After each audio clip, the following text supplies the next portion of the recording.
नंदरानी, आज बड़ी विचित्र बात हो गई। हम सबकी मटकियों का माखन पता नहीं कैसे पुनः दूध बन गया है। ये क्या कह रही हो कमल की माँ? दूध से माखन बनता है, माखन से दूध कब से बनने लगा भला? नंदरानी, कमल की माँ सत्य कह रही है। गांव की कई स्त्रियों के साथ यही घटना घटित हुई है। सबकी मटकियों के माखन दूध बन चुके हैं। दिखाना।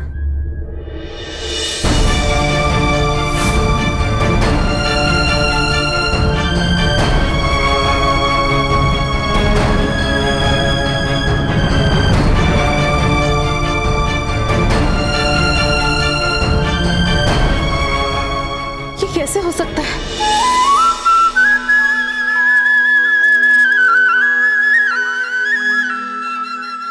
ये क्यों सता रहा तो हमें? ये माखन की मटकी की जगह तू दूध की मटकी क्यों रख रहा है? मैया, ये तुम क्या कह रही हो? भला मैं ऐसा कैसे कर सकता हूँ? देख कान्हा, हमें और मत सता। मैया, तुम माखन दोगी तो मैं नहीं सताऊंगा। अरे लला, मैं तुझे माखन कहाँ से दूँ? मेरी मटकी में तो दूध है, देखो। मैया, कहाँ है दूध? तुम्हारी मटकी में तो माखन है ना? अरे इसमें कृष्णा कृष्णा वाले कृष्णा कृष्णा मिटाए मन की तृष्णा वाले कृष्णा कृष्णा वाले कृष्णा कृष्णा वाले कृष्णा कृष्णा मिटाए मन की तृष्णा वाले कृष्णा कृष्णा। अरे अभी तो मटकियों में दूध था। माखन की मटकी में तो माखन ही होगा ना मैया? आप सबको हुआ क्या है? आप सब ठीक तो हो ना? हे ईश्वर, ये कैसे हो सकता है? एक साथ सबकी मटकियों का माखन दूध बन गया और अब पुनः माखन बन गया है। काकी, ये सब आपकी कंजूसी के कारण हुआ है। जो नन्हे बालक को माखन ना खाने दे, उसका माखन किस काम का? मैया, अब मुझे माखन दो ना। हाँ कान्हा।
मैं गोकुल पहुंच चुका हूं कृष्णा।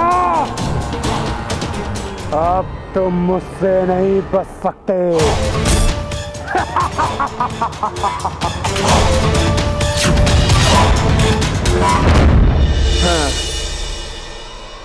महाजन जी, ये बताइए कि आपको क्या ज्ञात है कि खेत के किस हिस्से में धन गड़ा हुआ है? यदि ज्ञात होता तो क्यों नहीं बताता? अभी हमें कार्य प्रारंभ करना चाहिए। हाँ, प्रातः सूर्य निकलने से पहले हमें धन ढूंढना होगा। चलो होते हैं।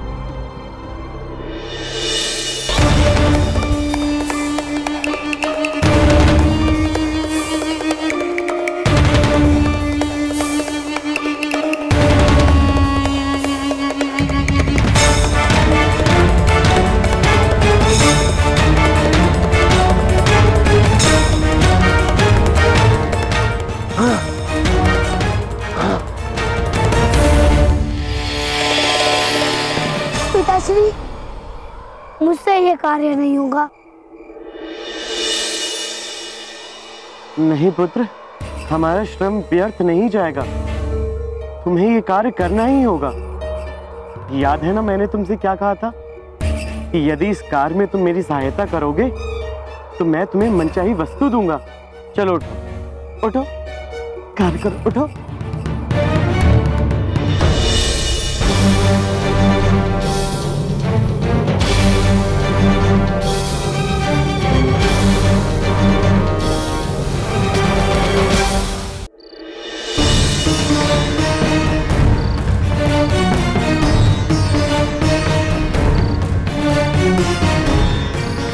अब तक खजाने का कोई पता नहीं चला सेठ जी। महाजन जी, और कब तक खुदाई चलेगी? हमें खेत तब तक खोदना होगा जब तक धन नहीं मिल जाता। खोदिए। करते हैं और श्रम करते हैं।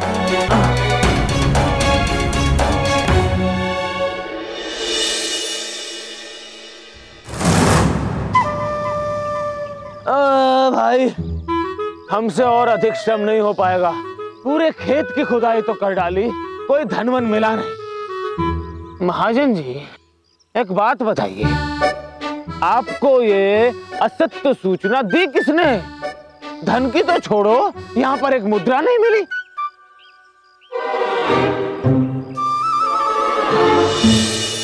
दाऊ, ये रहस्य तुम किसी को भी मत बताना। हमारे मित्रों को भी नहीं, किसी को मत बताना कि उस खेत में धन छिपा है। धन? किंतु उन काका का खेत तो अत्यंत विशाल है। क्या तुम जानते हो कि धन कहाँ छिपा है? ये तो पता नहीं है, किंतु उन काका को किसी साधु ने खेत में छिपे धन के बारे में बताया था। किंतु काका को साधु ने इस बारे में बताया तो वो ही अपने धन खेत से निकाल लेंगे, हमको नहीं निकालने देंगे। अरे तुमने देखा नहीं, वो काका रो रहे थे। उनके पास कोई श्रमिक नहीं था खेत खोदने को। हो सकता है काका को कुछ और समय लग जाएगा खेत खोदने में। हमारे पास अच्छा अवसर है दाऊ। हम काका से पहले खेत खोद कर धन निकाल लेते हैं। कान्हा बलराम, ये धन अब तुम्हें नहीं मिलेगा। मैं अभी जाकर पिताश्री को कहता हूँ कि वो आज रात्रि में ही खेत से धन निकाल ले। तुम पिता पुत्र दोनों के दोनों मूर्ख हो। ये कृष्णा की कुटिल चाल थी। तुम्हारे कारण मैं भी मूर्ख बन गया। ये निश्चित हो गया है यहाँ कोई धनवान नहीं है, और ये भी निश्चित हो गया है कि कृष्णा ने बड़ी कुटिलता से हमसे ये कार्य करवाया है। किंतु इसका प्रयोजन क्या है ये मालूम नहीं है मुझे। मालूम करना पड़ेगा।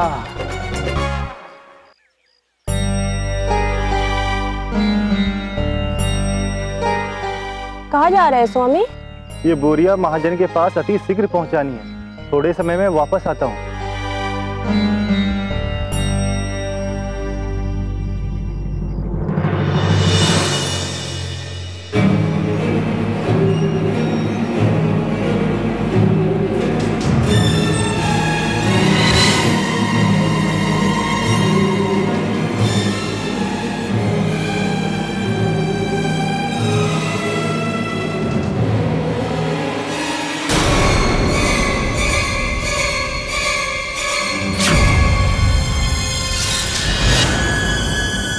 अरे कहाँ गई मेरी गाड़ी? यही तो थी। ऐसे कैसे हो सकता है?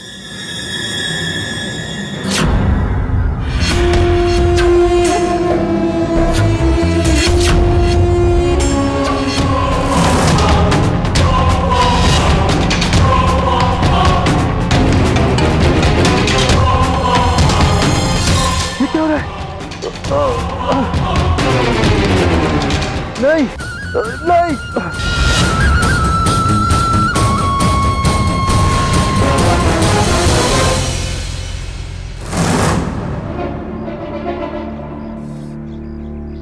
अरे हमारी तो बोरी यहीं पे छोड़ गए।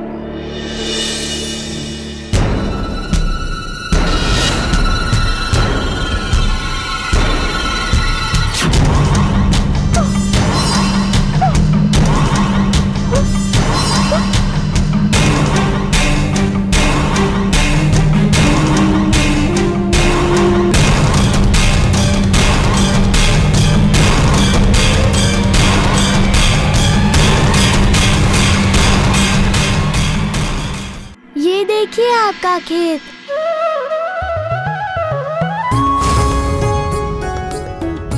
काका देखिए, आपका खेत बुआई के लिए तैयार है। अब तो आप दुखी नहीं है ना? धन्यवाद पुत्र। अब मैं वर्षा से पहले अपने खेत में बीज डाल सकूंगा, परंतु मेरे आश्चर्य का कोई ठिकाना नहीं। तुमने ये कैसे कर दिया? मैंने कुछ नहीं किया काका, बस यूं समझ लो कि आपकी प्रार्थना ईश्वर ने सुन ली। जब हम हृदय से ईश्वर का स्मरण करते हैं तो वो हमें निराश नहीं करते काका। बस हृदय शुद्ध होना चाहिए, और फिर अभी तो मात्र खुदाई ही हुई है, शेष सब कुछ तो आपको अपने आप ही करना होगा। अभी तो खेत में बुआई होगी, फिर आप रात दिन श्रम करके खेत की सिंचाई और रक्षा करेंगे, तब कहीं जाकर इस खेत में धन उपजेगा फसलों के रूप में। अच्छा काका, हम चलते हैं। चलो दाऊ।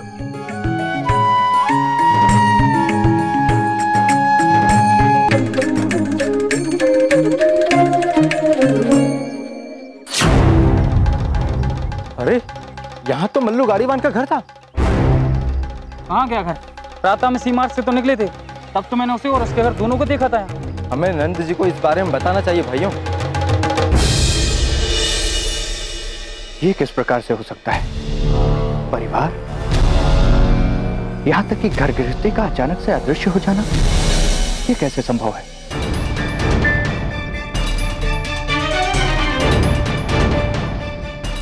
हमें शीघ्र ही कारण को खोजना होगा, और हाँ, तब तक के लिए आप लोगों को अपने और अपने पूरे परिवार को एकजुट और सतर्क रखना होगा।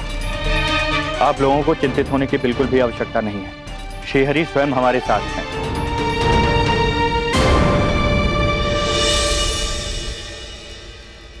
मुझे कुछ समझ में नहीं आ रहा है जीजी। बड़ी ही विचित्र विचित्र घटनाएं हो रही हैं गोकुल में। हाँ यशोदा, मुझे भी ऐसा ही लग रहा है, मानो गोकुल पर किसी की कोई दृष्टि पड़ गई हो। आए दिन कोई न कोई विचित्र घटनाएं घटती ही रहती है। कभी कोई विष से मरता है तो कभी कोई सूखे से। सच कहूं तो यशोदा, मुझे बलराम और कान्हा की चिंता खाई जा रही है। यशोदा, हमें भ्राताश्री से इस बारे में बात करनी होगी। पंडित जी को बुलाकर इस कष्ट का निवारण करना ही होगा। तुम फिर से आ गए हाथ फैलाने, किंतु स्मरण रहे, इस बार मैं तुमको फूटी कौड़ी नहीं देने वाला, समझे? नहीं नहीं सेठ जी, आज मैं आपकी चिंता मिटाने आया हूँ। कल रात्रि श्री हरि की कृपा से अपने आप मेरा संपूर्ण खेत जुत गया, और उन्हीं की कृपा से मेरी भूमि पर फसल भी अवश्य आएगी। अब आपको एक निर्धन की भूमि छीनने का पाप नहीं लगेगा सेठ जी। मेरे प्रभु की लीला अपरंपार है।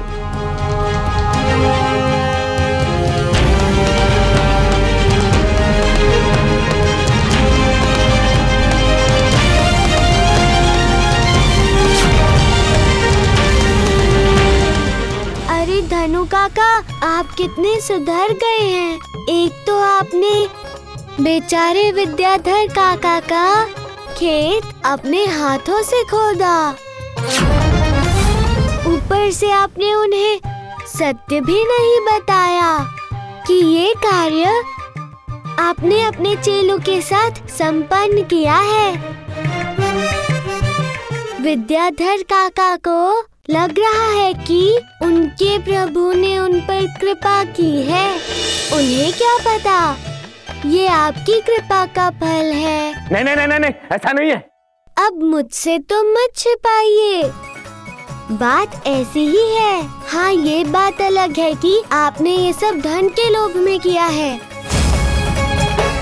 चलिए, अब जो भी हुआ बहुत ही अच्छा हुआ। बेचारे उन काका का कार्य हुआ सो हुआ। आपके हाथों से एक पुण्य कर्म तो हुआ है।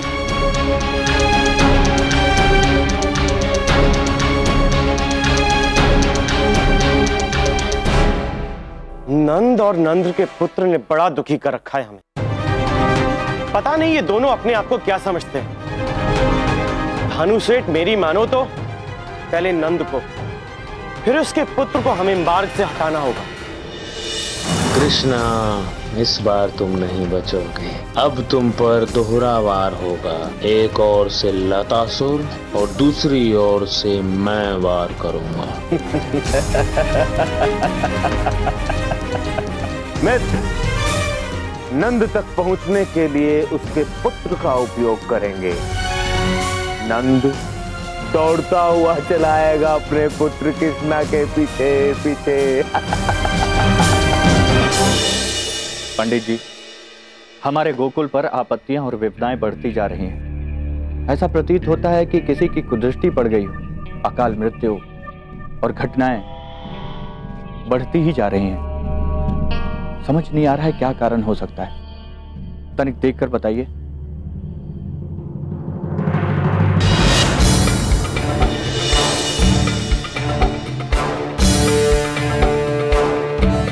क्या हुआ पंडित जी? जैसा आप कह रहे हैं वैसा ही मैं भी देख रहा हूँ। नंदराज, बुरा समय चल रहा है गांव का।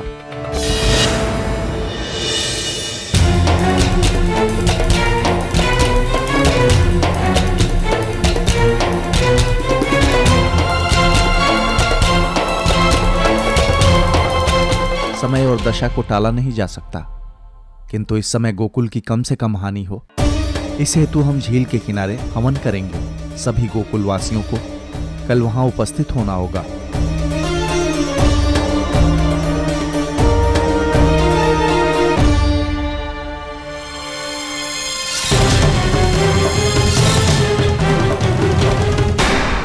जो मैंने कहा तुम भली भांति समझ गए ना पुत्र सरायु। इस बार कोई भी त्रुटि ना करना।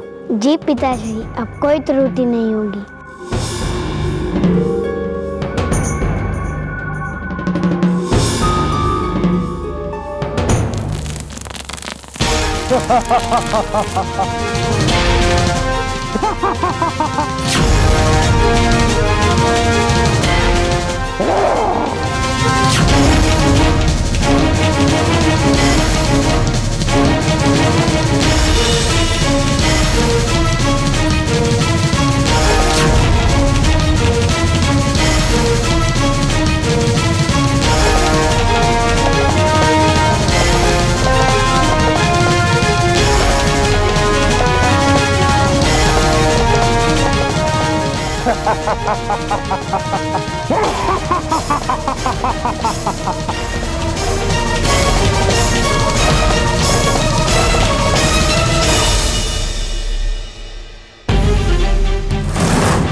पंडित जी, यहाँ पर झील थी। झील कैसे गायब हो सकती है? झील के स्थान पर इसकी भूमि और वहां घनी झाड़ियों के सिवा और कुछ भी शेष नहीं है।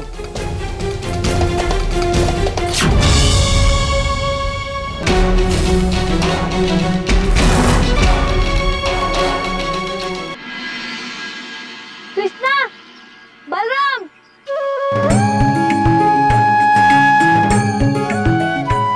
लगता है आज हमारे गांव में पूजा का आयोजन है। झील के तट पे सभी गोकुलवासी जुटे हैं, किंतु ये पूजा हो क्यों रही है? मामा श्री के होते हुए गोकुल में सुख और शांति कैसे बनी रह सकती है? उन्होंने फिर अपना एक दूत भेज दिया। उस दूत से भी मिलना पड़ेगा।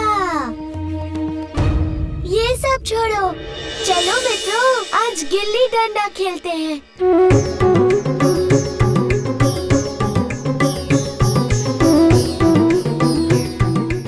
क्या बात है मित्रों, आज शुरायु कहीं दिखाई नहीं दे रहा।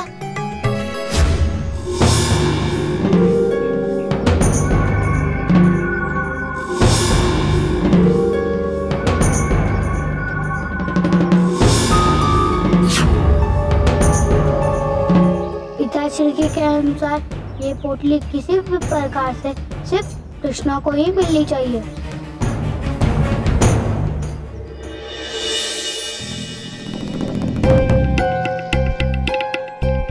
आओ मित्रों, आओ।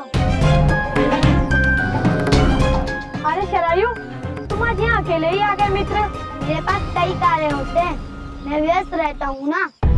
और धनुपति काका की धन से भरी पोटली यहीं कहीं खो गई है, तो पिताश्री की आज्ञा लेकर मैं यहाँ वो पोटली ढूंढने आया हूँ। बेचारे धनु काका बड़े दुखी थे। लाओ, ये मुझे दो। चलो खेलते हैं।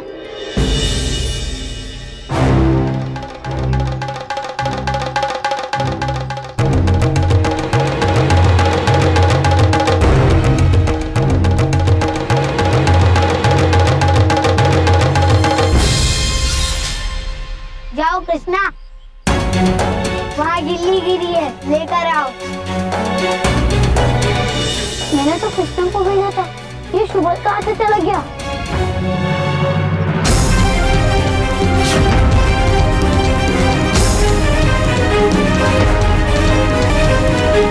कहीं सुबोध पोटली उठने आया तो मेरी सारी योजना विफल हो जाएगी।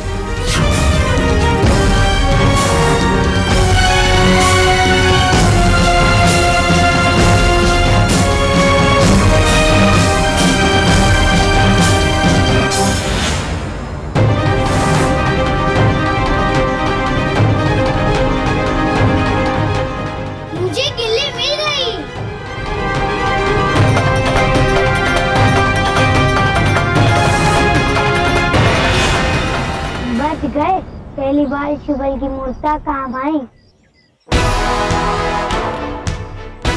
कितने समय ढूंढने के बाद मिली है ये गिल्ली। मैं तो थक गया। लो।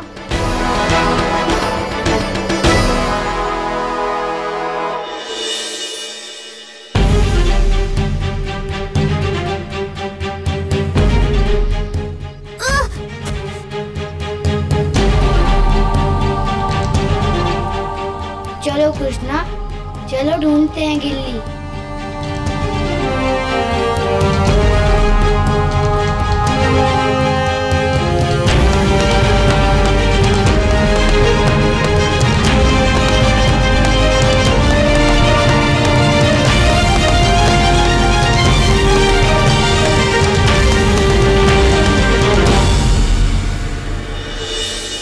मिल गई। क्या मिली? पोटली?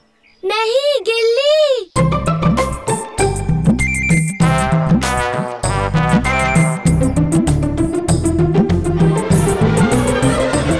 शुरायु, पोटली। सुदामा को पोटली मिल गई। धत तेरी की।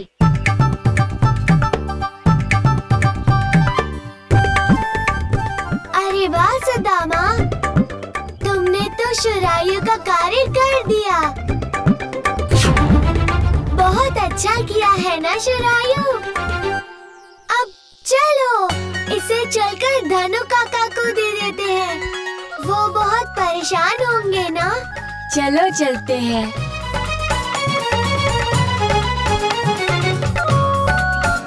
धनु काका, आपकी पोटली मिल गई। अरे अरे अरे अरे अरे, तुम तो बड़े अच्छे बालक हो। लाओ, इस पोटली को मेरे को दो। लाओ।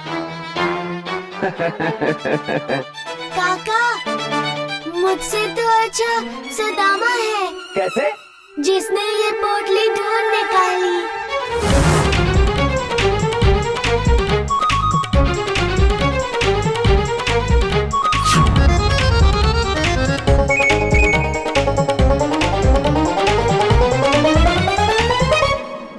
कहा था मैं कुछ, ये पोटली मात्र कृष्णा को मिलनी चाहिए थी, किसी और को नहीं। पूरी योजना पे पानी फिर गया। पिताश्री, मेरे अनेकों प्रयत्नों के बाद भी कृष्णा ने जानबूझकर वो पोटली नहीं उठाई। अच्छा धनु काका, अब हम चलते हैं। अरे रुको रुको, इसमें कुछ और बहुमूल्य वस्तुएं थी, वो कहाँ? अवश्य ही सुदामा ने मेरे बहुमूल्य रत्न निकाले हैं। सुदामा, हैं? तेरे मन में पाप आ गया होगा ना इतना धन देख के?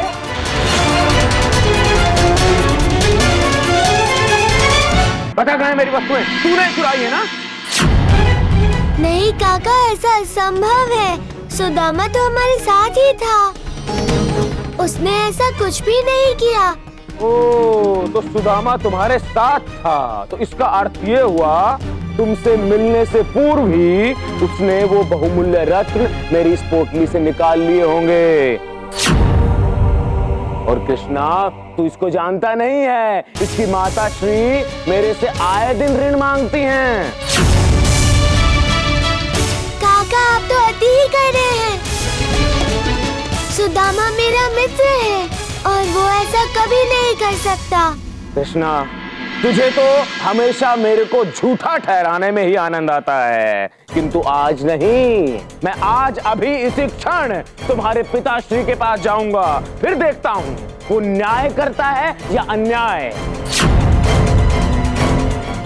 वैसे धनु काका सही कह रहे हैं। हो सकता है सुदामा ने वो मूल्यवान वस्तुएं लौटाने से पूर्व ही निकाल ली हो। नहीं काना, मैंने चोरी नहीं की है। मैं निर्धन हूँ, किंतु चोर नहीं। तुम्हें मुझ पर विश्वास नहीं है? तुम तो मेरे मित्र हो ना? हाँ सुदामा, मैं तुम्हारा मित्र तो अवश्य ही हूँ, किंतु मैं सत्य का साथ कभी नहीं छोड़ता और मैं चाहता हूँ कि तुम भी सत्य का साथ दो। अगर तुम सत्य कह रहे हो तो निश्चिंत हो जाओ, तुम्हारा कोई कुछ भी नहीं बिगाड़ सकता। धनु काका, सुन रहे हैं ना आप? सत्य आपके समक्ष अवश्य ही आएगा। सतर्क रहिएगा। चलो मित्रों।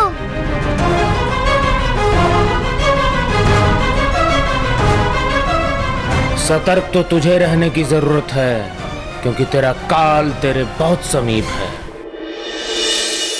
पूरी की पूरी झील ही अदस्त हो गई। यही नहीं, मल्लिकार्जुन के घर गृहस्थी भी खो गई है। धरती निकल गई या आकाश खा गया, कुछ समझ में नहीं आता। नंद बाबा, हमारे बस्ती की अनेक वस्तुएं खो गई है, न जाने क्या हो रही है। नंदराज, कहो धनपति सेठ, अब तुम्हारे साथ क्या घटित हो गया? सब कुशल मंगल तो है ना? नंदराज, कुछ भी कुशल से नहीं है। मेरी इस पोटली से बहुमूल्य रत्न और स्वर्ण मुद्राएं चोरी हो गई हैं, और ये चोरी आपके सुपुत्र के परम मित्र सुदामा ने की है, वो भी आपके पुत्र के कहने पर।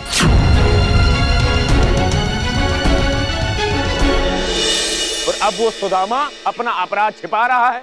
ये कहाँ का न्याय हुआ? अब न्याय कीजिए, न्याय।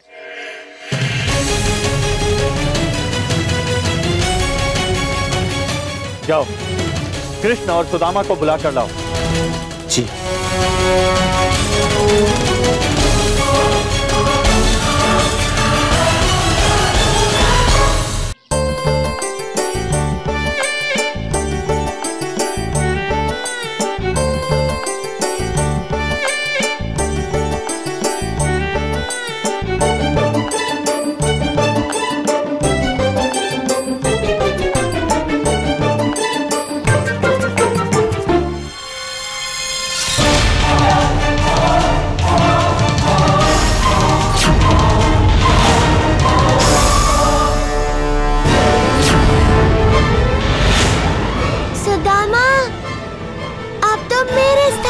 आ जाओ।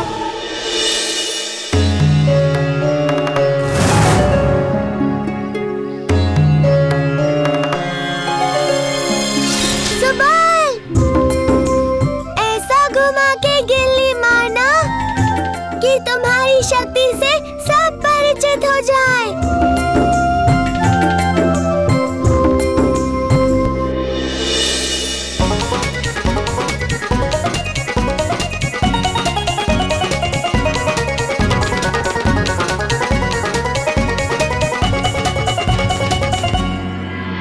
अरे वाह सुबल, तुम्हें तो बहुत शक्ति है।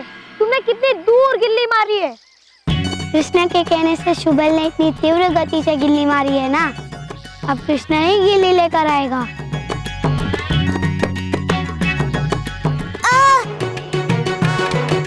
दाऊ, मेरे पैर में मोच आ गई, आप लेकर आओ ना। ठीक है कान्हा, तुम यहीं रुको, मैं लेके आता हूँ।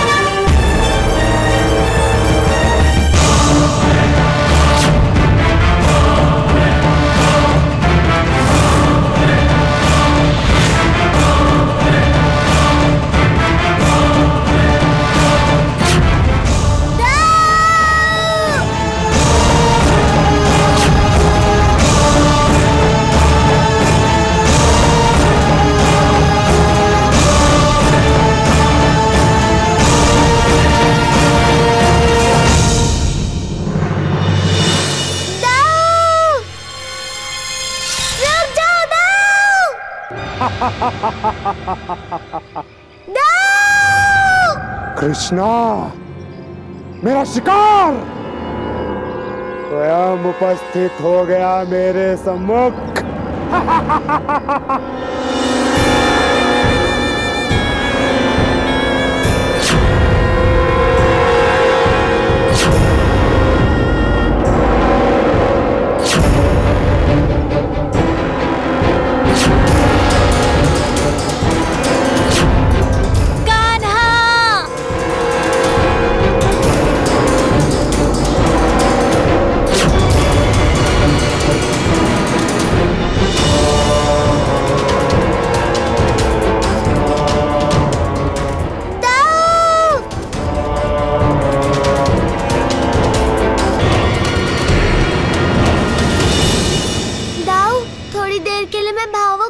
था और आपको बचाने की कोशिश में मैं यहाँ आ गया, किंतु मुझे क्षमा कर देना दाऊ, मैं आपकी सहायता नहीं कर सकता।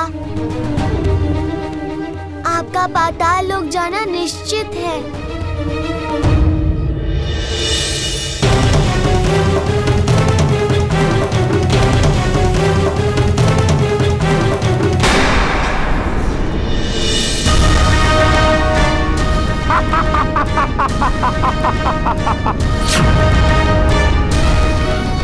मैं तुझे छोड़ूंगा नहीं दुष्ट। मेरी चिंता छोड़ो और खुद की चिंता करो। बालक, तुम तो बड़े भयभीत लग रहे हो। होना भी चाहिए, क्योंकि लतासुर की पकड़ से आज तक कोई नहीं बच सका, कोई नहीं। भय तो तुझे होना चाहिए मूर्ख, क्योंकि कृष्णा शीघ्र ही यहाँ मेरी रक्षा करने आ जाएगा और फिर तेरी वो दुर्दशा करेगा कि तू उसका अनुमान भी नहीं लगा सकता। मैं तो उसी की प्रतीक्षा कर रहा हूँ, उसी को मारने तो मैं यहाँ आया हूँ। अब देखना कि कौन किसको परास्त करता है।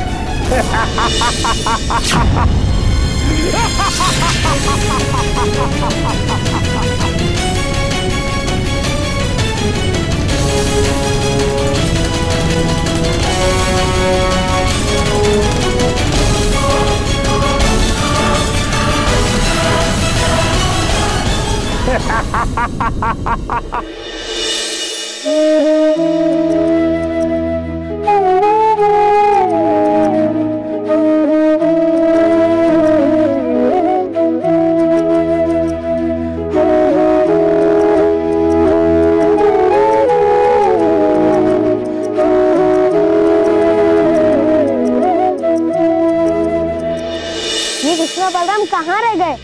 अब तक आए नहीं। चलो चलकर देखते हैं। चलो। कृष्णा, कृष्णा, बलराम कहाँ है? वो वही है जहाँ नियति उन्हें ले गई है।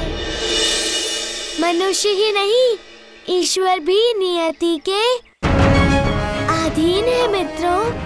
ये क्या कह रहे हो? हमें ठीक से बताओ कि क्या हुआ। भाग्य ने जो हमारे लिए लिखा है उसे कभी कभी जानकर भी मिटाया नहीं जा सकता। मुझे तो अभी तक समझ नहीं आया ये इतनी विचित्र बातें क्यों कर रहा है।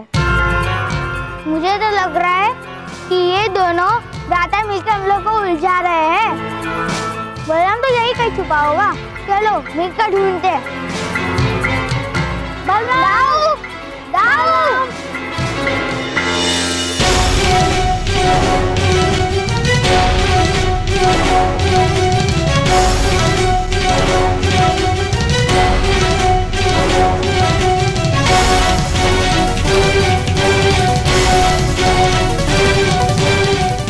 भगवान ही जाने बलराम कहाँ गया। आनंद राज, आप सही कह रहे हैं। इन पौधों के अदृश्य होने की विचित्र घटना से अवश्य कोई संबंध है। लगता है हमारा गोकुल श्रापित हो गया है। हाँ बहन, जगत में बहुत पाप हो रहे हैं। लगता है ईश्वर ने हमें इसी का दंड दिया है।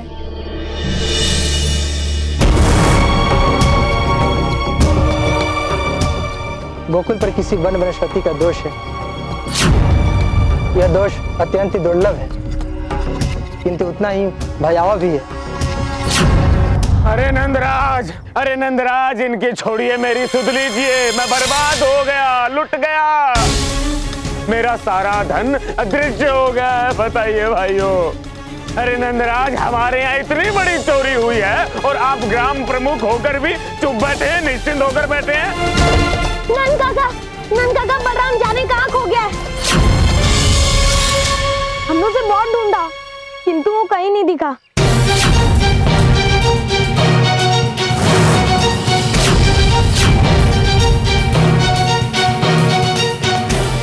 अच्छा, ये तो बड़ा ही शुभ संदेश है। बलराम को अवश्य ही लतासुर ने पकड़ लिया होगा। यदि ऐसा है तो इसका अर्थ ये है कि लतासुर कभी भी कृष्णा तक पहुंच सकता है। कान्हा,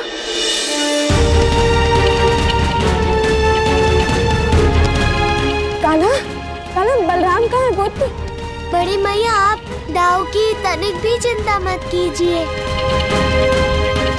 बस वो अभी आते ही होंगे।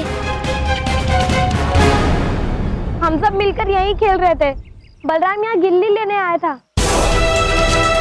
और उसके पश्चात हमें से किसी ने भी उसे नहीं देखा। यशोदा, मेरा मन कह रहा है मेरा लल्ला यहीं कहीं है। हमें उसे खोजना होगा, वो अवश्य ही हमें मिल जाएगा। सब उसे खोजो।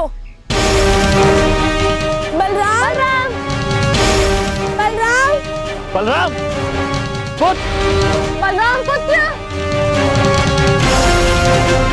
बलराम, कहाँ हो तुम? बलराम,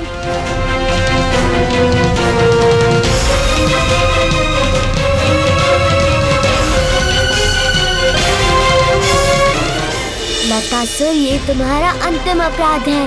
अब बहुत हुआ। देखते जाओ कल का सूर्योदय तुम्हारे भाग्य का क्या निर्णय करता है।